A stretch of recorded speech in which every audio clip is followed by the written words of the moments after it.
Moi, il y a des pensées en moi. Mais moi, je ne pense pas, car je ne décide pas des pensées qui s'imposent en moi.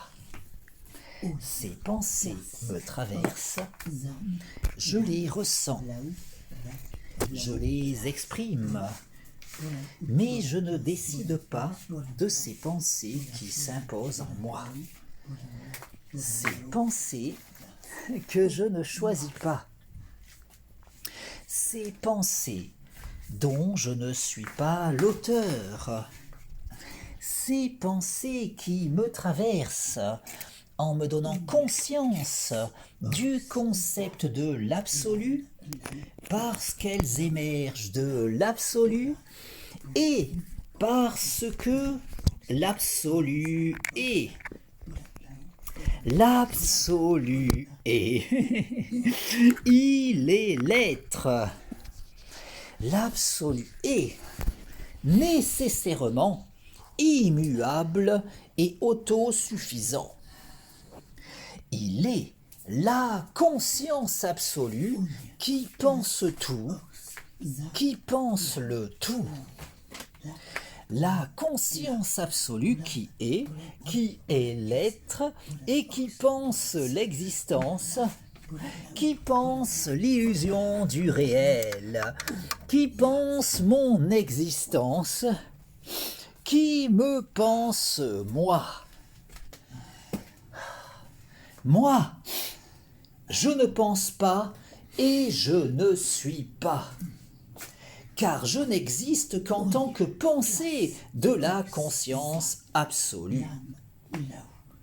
La conscience absolue qui est l'être et qui pense l'existence, qui pense l'illusion du réel, qui pense mon existence, qui me pense moi, et qui pense les pensées qui s'imposent en moi.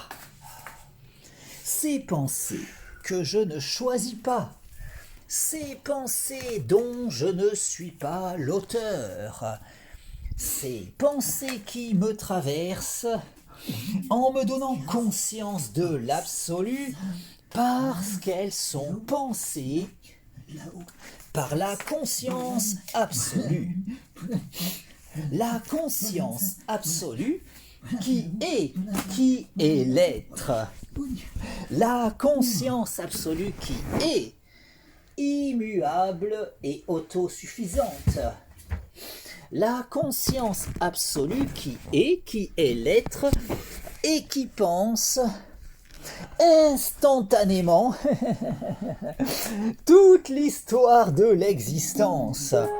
La conscience absolue qui pense instantanément toute l'histoire cosmique, tout cet enchaînement causal qui s'écrit rationnellement, toute cette suite de causes et d'effets qui s'articule logiquement, toute la causalité qui s'organise suivant cette logique fondamentale qu'est la raison.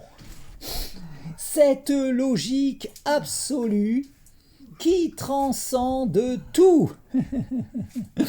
La raison qui est dans les rouages de tout. La raison qui détermine fondamentalement tout, de l'origine jusqu'à l'aboutissement, de l'infiniment grand jusqu'à l'infiniment petit, en passant par ma conscience. La raison qui est cause de tout et cause du tout. La raison qui est absolue, immuable et autosuffisante. La raison qui est l'absolu. La conscience absolue qui pense tout, qui pense le tout.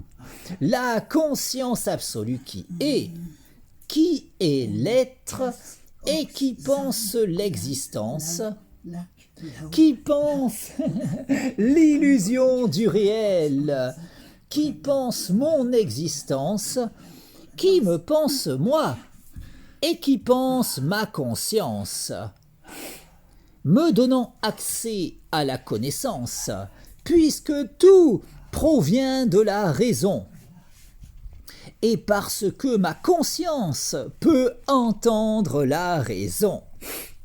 Un entendement pouvant être optimisé en se disciplinant à s'appliquer, à cultiver cette harmonisation entre la psyché et la raison, qu'est le raisonnement, au point qu'en dépit des limites évidentes de mon entendement personnel, tant que je m'appliquerai à m'investir dans le perfectionnement de mon aptitude personnelle d'écoute de la raison, je pourrai assurément continuer d'en apprendre toujours davantage sur tout, en étant assuré de pouvoir indéfiniment aller toujours plus loin, encore plus loin, sur la voie de la vérité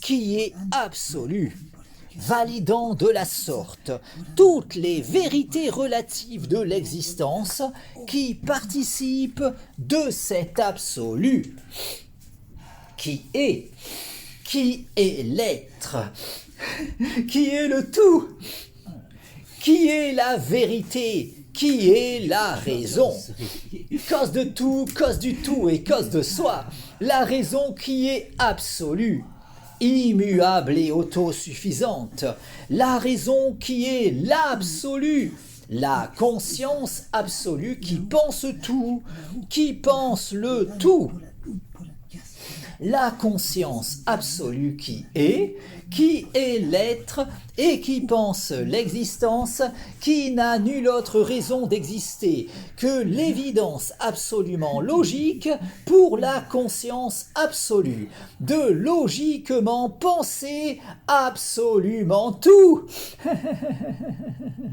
au point de pouvoir, en dépit de l'immuabilité de son étentité, vivre malgré tout toutes les expériences, à travers toutes celles qui auront été vécues durant toute la durée de l'histoire cosmique, logiquement pensées instantanément dans son intégralité par la conscience absolue, qui appréhendera également parallèlement en toute logique toutes les variations logiquement possibles de l'enchaînement causal, en pensant évidemment instantanément autant de réalités alternatives dans l'immuabilité de son étentité.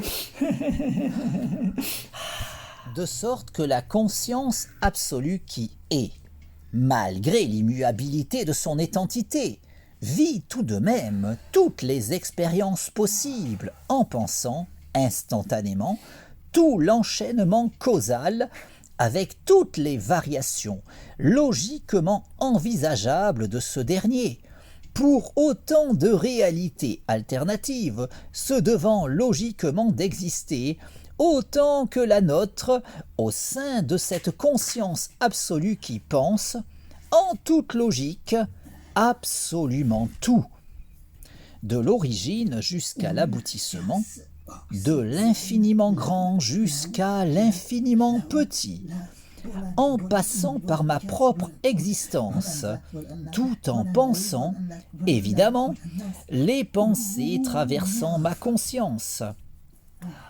Ces pensées qui s'imposent en moi sans que je ne puisse décider de leur teneur, ces pensées que je perçois et partage, sans pouvoir rationnellement les considérer véritablement miennes.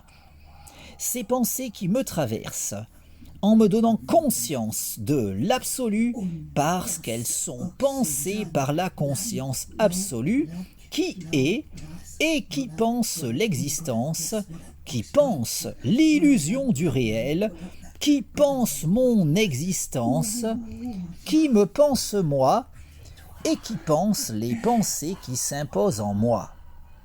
En comprenant nécessairement toutes les idées émergeant de ces pensées qui me traversent, dont, évidemment, tous les mondes imaginaires pouvant émerger de ces pensées dont je ne suis pas l'auteur. Autant de mondes qui ne doivent leur existence, fussent-elles uniquement dans ces pensées s'imposant en ma psyché, qu'en raison de l'évidence absolue de devoir logiquement exister dans la conscience absolue. Puisqu'au vu de son statut, cette dernière ne saurait manquer de quoi que ce soit, au point qu'elle ne saurait manquer, en toute logique, de penser quoi que ce soit, au point qu'en raison de son absolutisme, cette conscience qui est, évidemment, la seule et unique véritable conscience qui, étant absolue, pensera logiquement tout, de l'origine jusqu'à l'aboutissement, de l'infiniment grand jusqu'à l'infiniment petit, en passant par ma conscience, en comprenant, évidemment, les pensées s'imposant en cette dernière, y compris, en toute logique, tout monde imaginaire pouvant émerger de ces pensées que je ne choisis pas. Autant de mondes qui, en conséquence, ne saurait logiquement être moins réel que celui dans lequel j'évolue.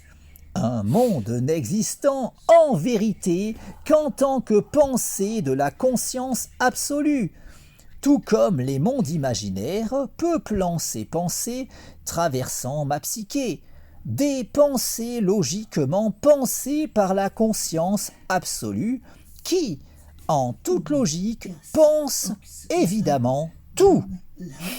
La conscience absolue qui est, tout en étant l'être à elle toute seule, et tout en étant également, en raison de son absolutisme, en toute logique, immuable et autosuffisante, au point de vivre toutes les expériences possibles et imaginables en pensant instantanément toute l'histoire cosmique, avec toutes les variations logiquement envisageables de la causalité, en vivant les expériences de toutes les formes de vie qui se devront nécessairement d'exister au cours de ce devenir instantanément pensé dans son intégralité par la conscience absolue qui, malgré l'immuabilité de son identité, peut ainsi vivre toutes les expériences en pensant notamment les vies de tout un chacun d'entre nous, tout en pensant autant de mondes imaginaires qu'il aura pu en émerger, d'autant de psychés au cours de l'histoire cosmique, légitimant l'existence de notre univers, tout comme les innombrables réalités alternatives de ce dernier, logiquement légitimées quant à elles par les lois de la probabilité, ainsi qu'autant de mondes imaginaires qui auront émergé d'autant de psychés à travers le temps. Un tout n'existant qu'en tant que pensée de la conscience absolue qui, étant l'être à elle toute seule, tout en étant, logiquement, en raison de son absolutisme, immuable et autosuffisante, au point qu'en tant que conscience absolue, nécessairement immuable et autosuffisante, la conscience absolue qui est, pense forcément, instantanément, toute l'histoire de l'existence. Cette illusion du réel, qui n'a nulle autre raison d'exister qu'en tant que pensée de la conscience absolue, qui, en tant que telle, ne saurait manquer de penser quoi que ce soit, au point que la conscience absolue qui est, dans l'immuabilité de son identité, vit tout de même toutes les expériences possibles et imaginables, en pensant instantanément absolument tout, avec autant de mondes parallèles au nôtre, qu'il pourra y avoir dans les imaginaires d'autant de psychés à travers l'univers, tout comme autant de réalités alternatives à ce dernier, qui pourront se montrer logiquement probables selon les lois de la probabilité pour cet enchaînement causal écrivant notre histoire, une causalité totalement structurée sur la raison. Cette logique fondamentale qui détermine tout, de l'origine jusqu'à l'aboutissement, de l'infiniment grand jusqu'à l'infiniment petit, en passant par ma conscience, tout en me donnant conscience de cette logique absolue. D'où ma propension à pouvoir évoluer vers la connaissance, puisqu'évoluant personnellement dans un monde totalement fondé sur la raison, tout en étant personnellement capable de percevoir la raison. Car c'est uniquement pour cela que le monde m'est connaissable, puisque tout repose fondamentalement sur la raison, et parce que ma conscience peut entendre la raison. Cette logique absolue qui, à l'opposé de cet avis trop souvent soutenu, ne saurait souffrir la moindre limite, de sorte qu'il ne saurait y avoir la moindre question pouvant échapper à ces lumières, puisqu'en raison de son statut de brique fondamentale de l'enchaînement causal, étant le moteur fondamental de la causalité, le rouage essentiel de cette suite de causes et d'effets écrivant l'histoire cosmique, la raison est, en toute logique, ce qui détermine absolument tout, et ce, sans le moindre intermédiaire véritable, puisqu'elle détermine absolument tout, au point qu'elle ne saurait ignorer quoi que ce soit, pas même les raisons du cœur, même si l'on peinera davantage à aiguiser notre perception de la logique absolue lorsqu'on voudra employer cette dernière, afin de saisir ce qu'il pourra sembler y avoir de plus intime selon tout un chacun, en tout un chacun d'entre nous. Des limites à notre entendement qui, bien que bien malaisé à surpasser, ne sauraient témoigner des supposées limites de la raison que trop de personnes s'obstinent à présupposer la concernant. Puisqu'étant dans les rouages de tout, cette logique fondamentale qui détermine absolument tout, jouit logiquement de la connaissance de tout, la connaissance du tout, la connaissance de soi, puisqu'étant le tout en étant, en raison de son absolutisme, cause de tout, cause du tout et cause de soi, au point qu'elle ne saurait ignorer quoi que ce soit dans le tout, quand bien même notre perception de la raison pourrait se montrer bien plus difficilement optimisable lorsqu'il nous importera d'employer la logique absolue pour nous éclairer sur les questions concernant ce que l'on considère comme fondamentalement particulièrement intime nous concernant, même si, en raison de la nature de la raison, étant donné que cette dernière détermine absolument tout comme en raison de la raison de notre capacité à connaître le monde, tout comme à optimiser notre connaissance concernant ce dernier, puisqu'alors qu'il aurait pu nous être totalement étranger, quand bien même le fait que le monde nous soit connaissable ait tendance à se trouver considéré comme un acquis allant de soi, au point qu'il est peu courant de s'interroger sur les raisons expliquant cette connaissabilité du monde à notre égard, alors qu'en s'arrêtant sur la question, on pourrait déjà reconnaître qu'il n'allait pas forcément de soi que le monde nous soit connaissable, puisqu'en vérité, notre environnement aurait pu échapper totalement à notre entendement. De sorte qu'il convient, dans une démarche philosophique se voulant des plus objectives, de s'interroger sur notre propension à pouvoir saisir intellectuellement le monde dans lequel nous vivons, en constatant que bien qu'il aurait pu se révéler aussi bien totalement insaisissable à notre intellect, le fait qu'il en soit tout autrement ne s'explique pas immédiatement. Alors qu'après avoir saisi le rôle de la raison, notre entendement saisira les raisons de notre aptitude à pouvoir saisir intellectuellement notre environnement, puisqu'en vérité, en toute logique, Nous évoluons dans un monde qui nous est connaissable pour la simple et unique raison suffisante que ce monde repose fondamentalement sur la raison et parce que nous bénéficions tout un chacun de la capacité d'entendre la raison.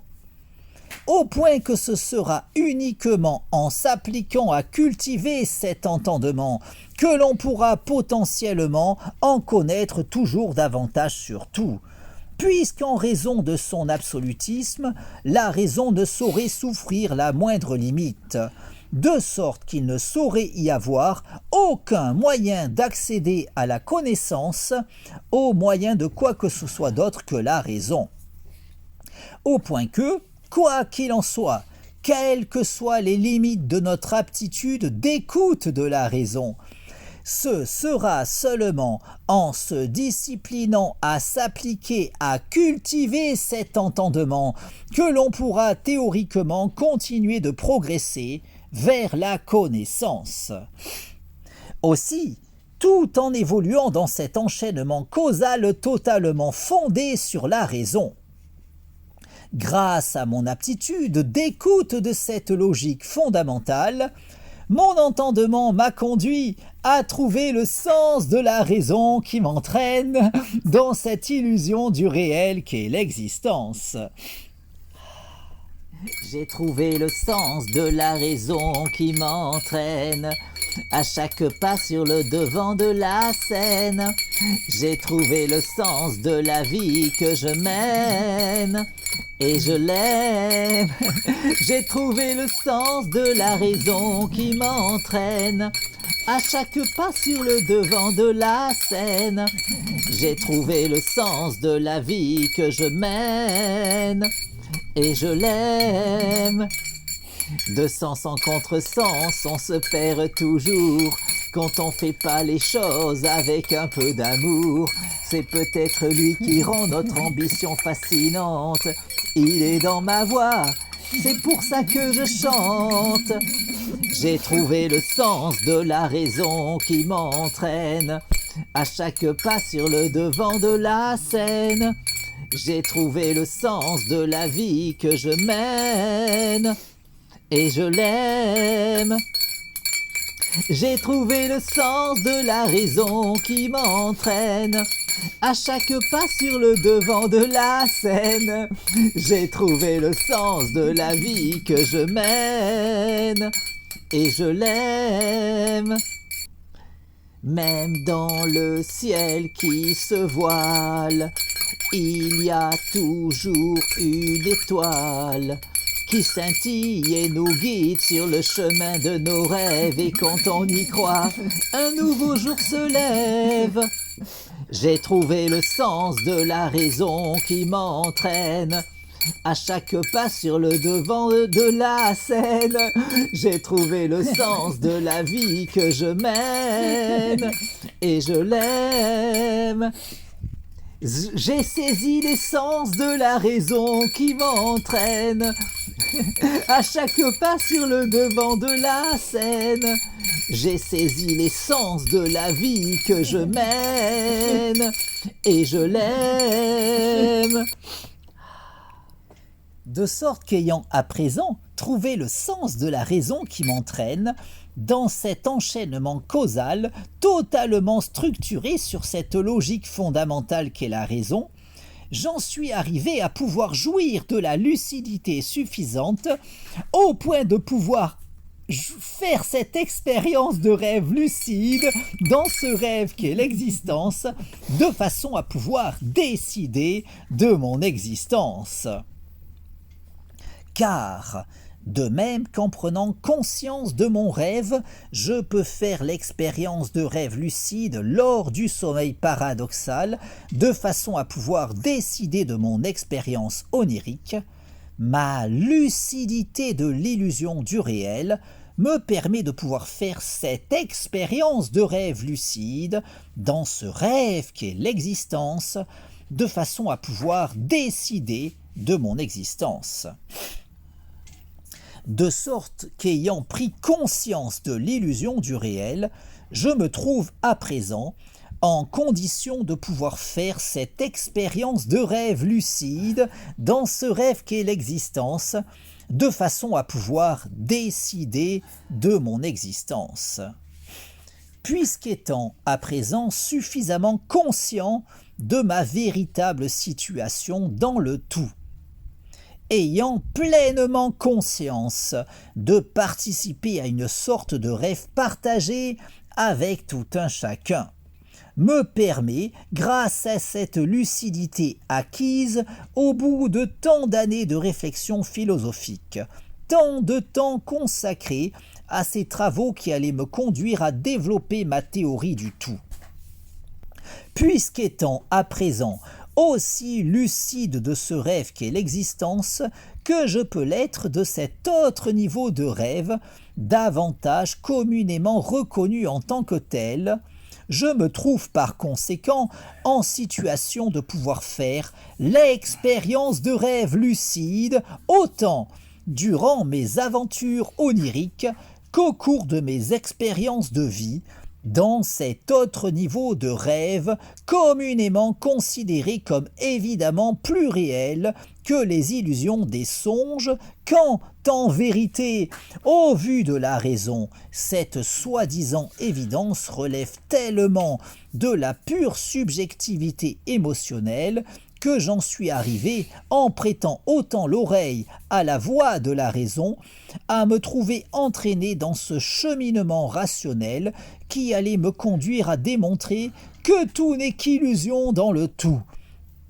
Une démonstration rationnelle qui allait, en conséquence, me convaincre que mes expériences communes dans la soi-disant vie réelle ne saurait davantage relever du réel qu'aucune de celles que je pourrais expérimenter en songe, au point de me mener à cette véritable évidence objective, me permettant d'affirmer qu'en raison de cette capacité reconnue de pouvoir contrôler son rêve lorsqu'on en arrive à avoir conscience de sa condition de rêveur, une prise de conscience permettant de pouvoir décider de son rêve en faisant ce que l'on appelle l'expérience de rêve lucide, un contrôle de son devenir qui, par conséquent, ne saurait logiquement se limiter théoriquement aux expériences vécues durant le sommeil paradoxal, puisque celles que l'on peut vivre dans la soi-disant vie réelle ne sauraient, au regard de cette démarche rationnelle que je partage dans ces lignes, mériter d'être considérées plus réelles que les expériences oniriques. Au point qu'en conséquence, puisque tout ne relève que de l'illusion dans le tout, nos expériences dans la soi-disant vie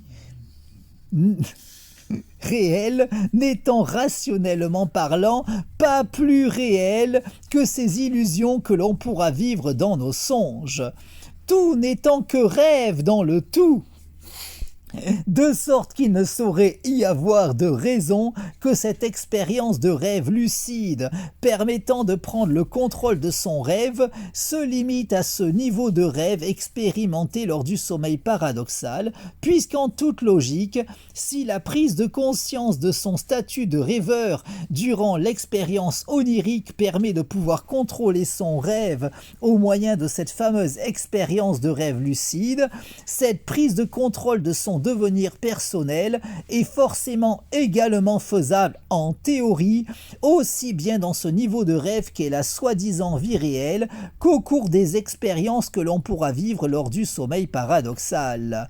De sorte que tout n'étant qu'affaire de niveau de rêve dans le tout, et ayant à présent pris conscience de ma condition de rêveur, cette lucidité dont je jouis à présent me permet par conséquent de pouvoir maîtriser mon devenir dans le tout, en faisant l'expérience de rêve lucide dans ce rêve qu'est l'existence, au point de pouvoir décider de mon existence. Une prise de conscience de la véritable nature de l'existence qui m'a conduit à avoir suffisamment de raison de me discipliner au quotidien à cultiver toujours davantage cette lucidité. afin de pouvoir maîtriser toujours davantage ma condition personnelle dans ce rêve qu'est l'illusion du réel, en m'appliquant quotidiennement, non seulement à entretenir ma conscience concernant la véritable nature de la réalité, mais aussi et surtout à méditer au quotidien autant que faire se peut sur le tout, de façon à pouvoir toujours davantage gagner en lucidité, au point de pouvoir toujours davantage m'harmoniser avec le tout. Des méditations dans les deux sens du terme, en méditant sur ma théorie du tout, en réfléchissant sur cette dernière, en n'ayant de cesse de rejouer le raisonnement m'ayant mené à développer cette interprétation théorique concernant l'existence. Une discipline visant, non pas à me conduire à développer une foi inébranlable en ma théorie, d'autant qu'aucune démarche théorique ne saurait se fonder sur la foi, puisqu'ayant conscience que croire n'est pas savoir, et étant donné que le théoricien vise, évidemment, non pas la croyance, mais en vérité le savoir. Ma démarche quotidienne concernant l'optimisation de ma lucidité à propos de l'illusion du réel en rejouant sans cesse le raisonnement fondateur m'ayant conduit à soutenir cette thèse au sujet de la véritable nature de la réalité, plutôt que de viser à m'endoctriner à une foi en cette doctrine que je soutiens en tant que philosophe, n'a d'autre fin en vérité que de me rappeler suffisamment souvent l'enchaînement rationnel démontrant le schéma théorique soutenu par ma doctrine philosophique, afin de pouvoir l'aborder autant que faire se peut, toujours plus objectivement. Une discipline visant ainsi en vérité, non pas à s'imposer une foi en l'illusion du réel, mais plutôt à s'affranchir de cette foi que l'on a nécessairement tout un chacun en la réalité de notre environnement. Une foi tellement ancrée dans nos psychés qu'elle n'aura de cesse de nous conduire à rejeter émotionnellement ma théorie concernant la véritable nature de la réalité, au point que ce schéma théorique que je défends, plutôt que de se trouver mis à mal par des objections rationnelles avancées par quelques-uns de mes confrères philosophes, subira davantage le rejet émotionnel naturel de tout un chacun induit par cette foi naturelle en la réalité de notre environnement. Cette foi si émotionnellement ancrée dans nos psychés, au point de nous conduire naturellement à considérer ce ressenti, conduisant tout un chacun à reconnaître émotionnellement la réalité de l'existence comme une évidence prétendument rationnelle, tout en rejetant émotionnellement cette théorie si contre-intuitive que je soutiens. Un rejet émotionnel relevant de la foi en la réalité de l'existence si commun en tout un chacun que, tout en étant le père de cette théorie du tout que je soutiens, mon ressenti émotionnel continue d'avoir tendance à me conduire à trouver ma thèse concernant l'illusion du réel si contre-intuitive qu'à moins de me discipliner quotidiennement à opposer mes émotions à la raison, en l'occurrence en ayant de cesse de rejouer au quotidien le raisonnement m'ayant mené à développer ce schéma de pensée, une discipline sans laquelle la foi en moi aura tellement naturellement tendance à prendre le dessus sur le souvenir même de la démarche rationnelle à l'origine de la conception théorique que je soutiens en tant que philosophe au sujet de l'existence, au point que, même en tant que père de cette théorie du tout, cette dernière aurait tellement tendance à m'apparaître émotionnellement contre-intuitive qu'en cessant de me discipliner autant à opposer mon raisonnement à mes émotions, je pourrais finir par croire en la réalité de mon environnement tout en considérant cette croyance comme une évidence relevant d'une démarche rationnelle, au point d'en arriver à considérer ma théorie du tout comme une élucubration irrationnelle relevant de la foi, alors qu'en vérité, c'est davantage le ressenti émotionnel que l'on a tendance à avoir tout un chacun au sujet de l'existence qui relève de la foi, quand ma théorie à propos de l'illusion du réel repose fondamentalement sur une démarche rationnelle. D'où la nécessité de m'imposer cette fameuse discipline méditative quotidienne. Des méditations dans les deux sens du terme, en méditant sur ma théorie du tout, en réfléchissant sur cette dernière, en rejouant le raisonnement fondateur de ma doctrine philosophique, afin, à moins d'en arriver par malheur à le contrer rationnellement, de toujours davantage le confirmer, comme la preuve en mathématiques, en travaillant par ailleurs à le préciser toujours davantage, au point de pouvoir toujours davantage optimiser ma conscience concernant la véritable nature de l'existence. En méditant sur le tout, en rejouant sans cesse mon raisonnement, afin de pouvoir toujours davantage gagner en lucidité, au point de pouvoir devenir toujours plus lucide de l'illusion du réel, pour pouvoir maîtriser toujours davantage ma condition dans ce rêve qu'est l'existence. En méditant sur le tout, des méditations dans l'entendement plus communément usité, en me concentrant sur le tout, en visualisant mes objectifs dans la causalité, en méditant sur le tout, en n'ayant de cesse de rejouer mon raisonnement, tout en me concentrant sur le tout, au point de pouvoir raisonner toujours davantage avec tout,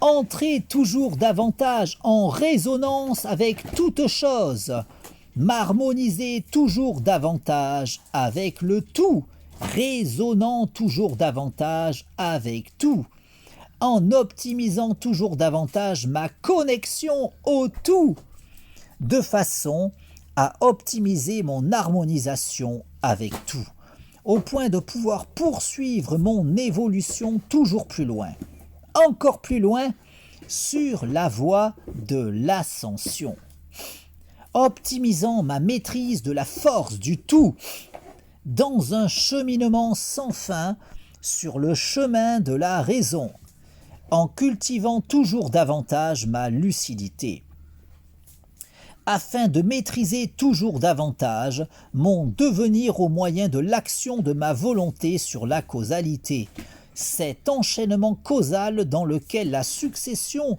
de causes et d'effets s'organise suivant cette logique absolue qu'est la raison. La raison qui est cause de tout, cause du tout et cause de soi, la raison qui est absolue, la raison qui est l'absolu, nécessairement sans limite, immuable et autosuffisante, nécessairement consciente, la conscience absolue qui est et qui pense l'existence, la conscience absolue qui pense tout, qui pense le tout, la conscience absolue qui pense instantanément toute l'histoire de l'existence qui s'organise suivant la raison, la conscience absolue qui est l'être et qui pense l'existence, qui pense mon existence et qui pense ma conscience, me donnant conscience de l'absolu parce que ma conscience n'existe qu'en tant que pensée de la conscience absolue qui est et qui pense l'existence, qui me pense moi et qui pense ces pensées qui s'imposent en moi. Un contrôle que je pourrai optimiser toujours davantage en n'ayant nulle autre limite que celle que je voudrais bien m'imposer. Une maîtrise que je pourrai développer toujours davantage en cultivant toujours davantage ma lucidité. au point d'optimiser toujours davantage mon expérience de rêve lucide dans ce rêve qui est l'illusion du réel, en allant toujours plus loin, encore plus loin, sur la voie de l'éveil, vers l'absolu, en harmonie avec le tout. La nuit, je me couche en décidant de mon rêve. Le matin, je me lève en décidant de mon rêve. Dans ce rêve qui est l'illusion du réel. La nuit, je m'endors en décidant de mon rêve. Le matin, je m'éveille en décidant de mon rêve. J'ai conscience de l'illusion du réel. Je peux faire l'expérience de rêve lucide dans ce rêve qu'est l'existence.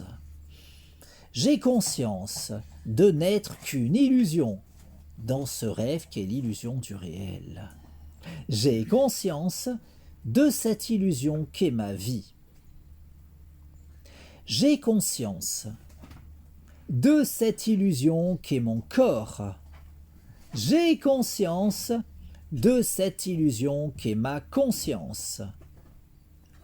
Ma conscience peut faire l'expérience de rêve lucide dans ce rêve qu'est l'existence.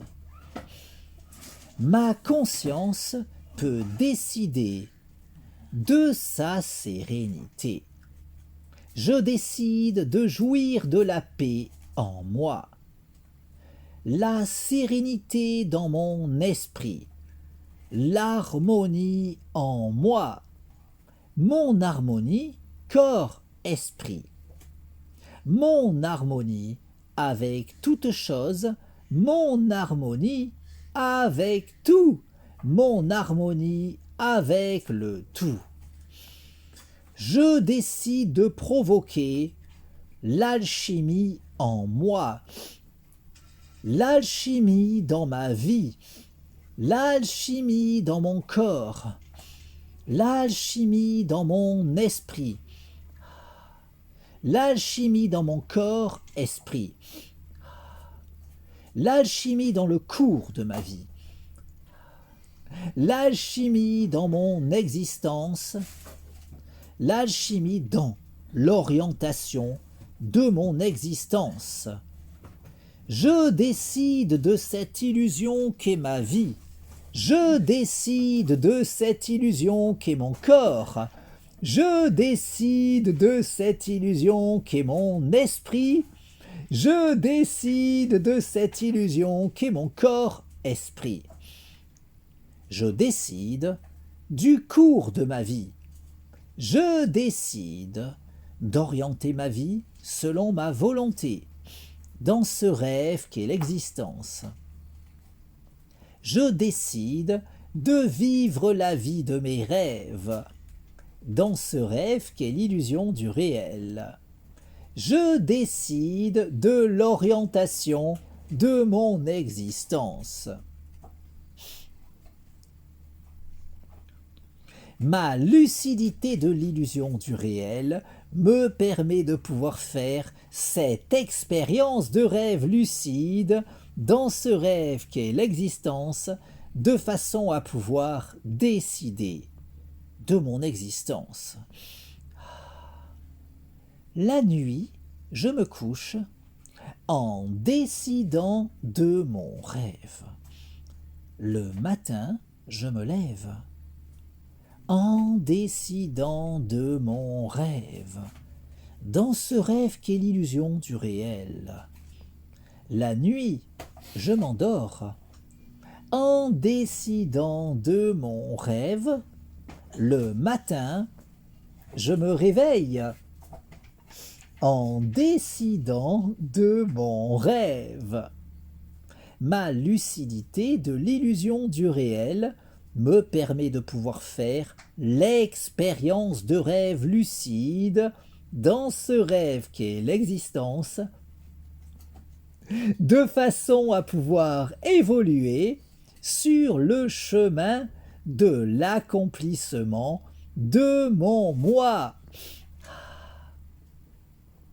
Car davantage je cultiverai ma lucidité, davantage je pourrai aller plus loin, toujours plus loin, n'ayant nulle autre limite que celle que je m'imposerai.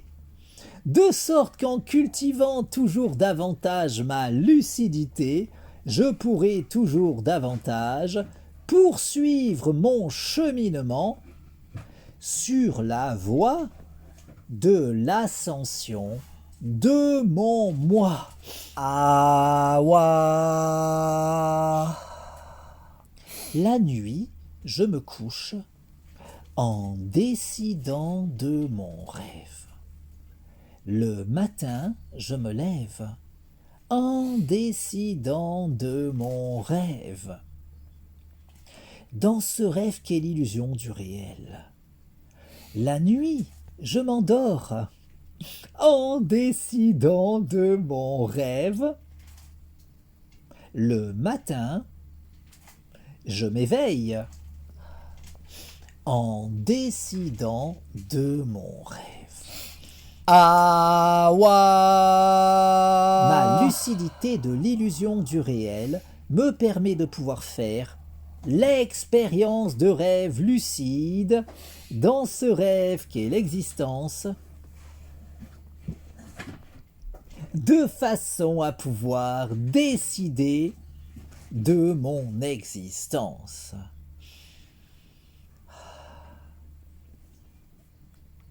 Je décide de cette illusion qu'est ma vie. Je décide de cette illusion qu'est mon corps. Je décide de cette illusion qu'est mon esprit. Je décide de cette illusion qu'est mon corps-esprit. Je décide de jouir d'une santé optimale. Je décide de jouir d'un corps en bonne santé. Je décide de jouir d'une santé optimale, corps-esprit. Je décide de jouir d'une jeunesse éternelle. Je décide de vivre éternellement. Je décide de vivre éternellement en jouissant d'une jeunesse éternelle et d'une santé optimale corps-esprit. Quand j'aurai 127 ans, à l'an 2100. Quand j'aurai 127 ans, à l'an 2100. Quand j'aurai 127 ans, à l'an 2100. Quand j'aurai 127 ans, à l'an 2100. Quand j'aurai 127 ans, à l'an 2100. Quand j'aurai 127 ans, à l'an 2100. Quand j'aurai 127 ans, à l'an 2100. Quand j'aurai 127 ans, à l'an 2100. À l'an 2100, j'aurai 127 ans, sans aucune marque du poids des ans. À l'an 2100. À l'an 2100, j'aurai 127 ans et j'aurai toujours toutes mes dents. À l'an 2100. Quand j'aurai 127 ans, à l'an 2100. Quand j'aurai 127 ans, à l'an 2100. Quand j'aurai 127 ans, à l'an 2100. Quand j'aurai 127 ans, à l'an 2100. Quand j'aurai 127 ans, à l'an 2100. Quand j'aurai 127 ans, à l'an 2100. Quand j'aurai 127 ans, à l'an 2100. Quand j'aurai 127 ans à l'an 2100. À l'an 2100, j'aurai 127 ans et je n'aurai pas un seul cheveu blanc. À l'an 2100. À l'an 2100, j'aurai 127 ans et j'aurai l'air d'avoir 20 ans. À l'an 2100. Quand j'aurai 127 ans, à l'an 2100. Quand j'aurai 127 ans, à l'an 2100. Quand j'aurai 127 ans, à l'an 2100. Quand j'aurai 127 ans, à l'an 2100. Quand j'aurai 127 ans, à l'an 2100. Quand j'aurai 127 ans, à l'an 2100. Quand j'aurai 127 ans, à l'an 2100. Quand j'aurai 127 ans, à l'an 2100. Ma lucidité de l'illusion du réel me permet de pouvoir faire l'expérience de rêve lucide dans ce rêve qu'est l'existence, de façon à pouvoir décider de mon existence. La nuit, je me couche en décidant de mon rêve. Le matin, je me lève en décidant de mon rêve, dans ce rêve qui est l'illusion du réel. La nuit, je m'endors en décidant de mon rêve. Le matin, je m'éveille en décidant de mon rêve. Awa. Ma lucidité de l'illusion du réel me permet de pouvoir faire l'expérience de rêve lucide dans ce rêve qu'est l'existence, de façon à pouvoir évoluer sur la voie de l'ascension de mon moi. Awa.